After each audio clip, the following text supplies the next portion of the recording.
What's up, everyone? Gajewski here, back again with the Odd Shopper channel. Today we are talking college football Week 7 best bets for the Saturday main slate.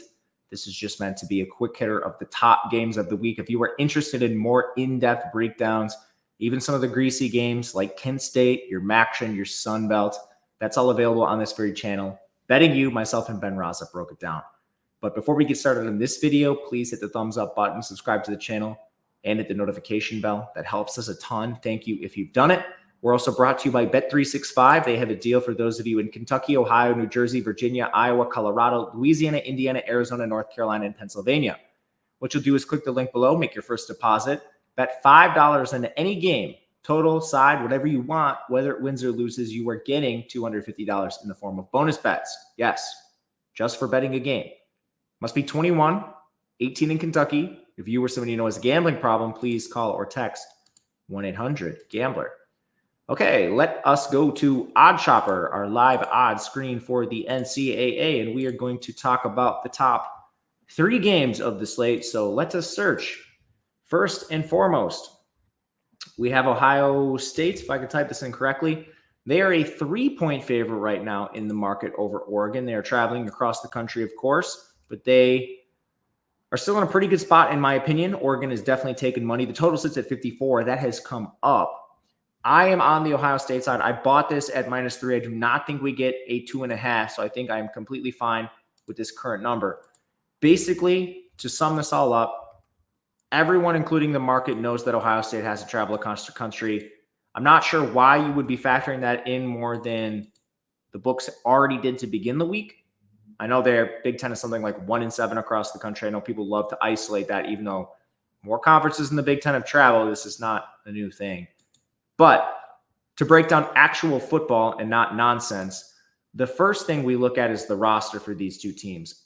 I'm not sure outside of quarterback, where I think Dylan Gabriel's a little better than Will Howard, Oregon has a drastic advantage. In fact, I think Ohio State has some pretty drastic advantages at a lot of position groups. Let's start with the skill guys. So we have Oregon with Tej Johnson, Evan Stewart, Tracian Holden. That's a pretty good group. With Ohio State, you have Jeremiah Smith, one of the best receivers in the entire country, and Emeka Egbuka, proven veteran, and Carnell Tate. At running back, you're doing Jordan James and Noah Whittington versus Trevion Henderson and Judkins. I don't see there's any comparison here between these two teams. On the offensive line, Ohio State is 18th in pass blocking, Oregon's 28th. Ohio State is 13th in run blocking, 56th in run blocking is Oregon. We haven't had Matthew Bedford play yet. He's not suiting up for this game. I can almost assure you that. This is a risk for Oregon. And now you're facing Ohio State's defense, who's second in the entire country, second in pass rush. And I think they've left a little bit of meat on the bone. They returned 10 starters from last year's unit, which was elite. The only guy they replaced at safety, they went out and got All-American Caleb Downs. This offensive line is going to have their hands full with JT Tuimoloau, Jack Sawyer, the interior of this unit. And Oregon's defense is pretty good as well, but they only returned 6 starters and 3 in their front 7. This is a big problem against a efficient Ohio State offensive line, which is paving the way for 2 elite backs. I know a lot of people want to make a big deal out of flying 2 time zones, 3 time zones, but man, don't see it here. I'll be on Ohio State. If you're on the Oregon side, I mean, good luck. Reach out to me when you inevitably win. You can talk some smack. Our second big game, we're going to Red River. Maybe not as big this year because injuries largely have kind of plagued Oklahoma and sort of ruined this game, but it's still a huge game.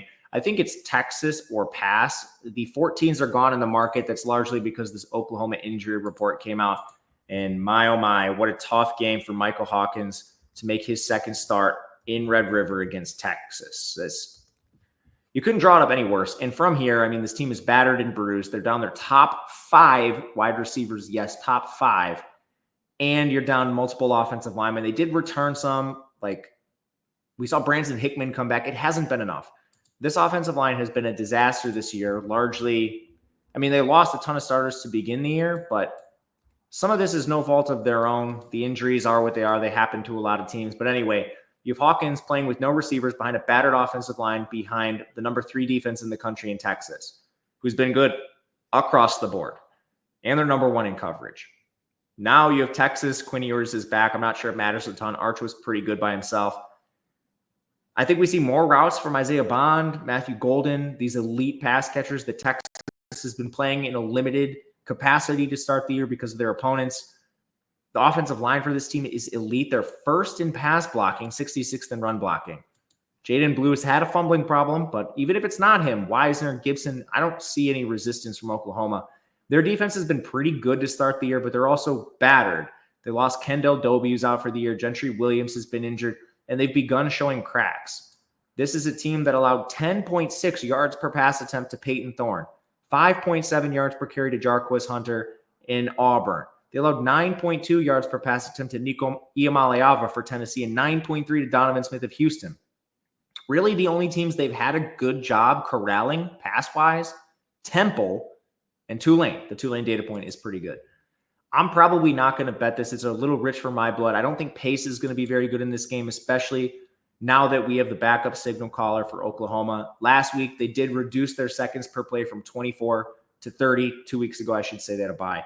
And they reduced their pass rate from 47 to 37%. So maybe an under would be in play.